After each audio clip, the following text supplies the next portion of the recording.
Ngucanio ya mbere ya kweherania gatagati ga kirabu kia Nakumatt FC na Ushuru FC gwetha nura haibio gathirigi nene ya KPL kimera giukite igathako muthenya wa rucio.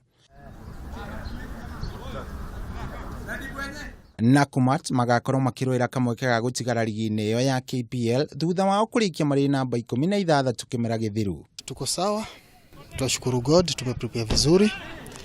Kocha amesukuma vijana na naona tutakuwa na matokeo mema.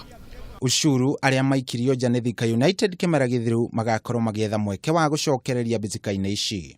Last time we played in the playoffs with Thika United. I think we cannot make the same blunder that we did in the last match.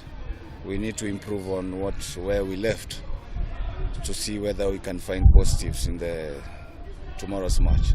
Ino ni ngucanio ya mbere ya gucokerano ya keri tanyitwo guthakwo kiumia twerekeire kiharo-ini gia Kasarani Stadium.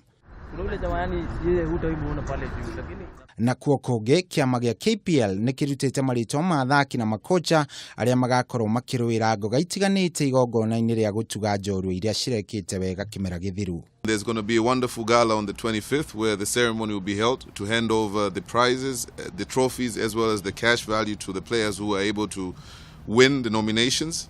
Ngoga ya mugwimi njorua wa bao kimera githiru irarwirwo ni athaki Eric Kapaito wa Kariobangi Sharks, Elvis Rupia wa Nzoia Sugar na Jacques Tusienge wa Gor Mahia. Gikiro-ini kia muthaki wa bata muno matongoretio ni Michael Idovolo kuma Zukiricho na Faruka Shikalo kuma Bandari making'ethanira na athaki angi atatu. Nyabara mwega muno kimera giki Deran Kel wa Gor Mahia ekung'ethanira na angi atatu. Igongona ria gutuga njorua ici ribangitwo gukahanika tariki 25 mweri uyu. Ngiribotera metha ya mathako ya Kameme TV, njitagwo Shohi wa Ithefethi.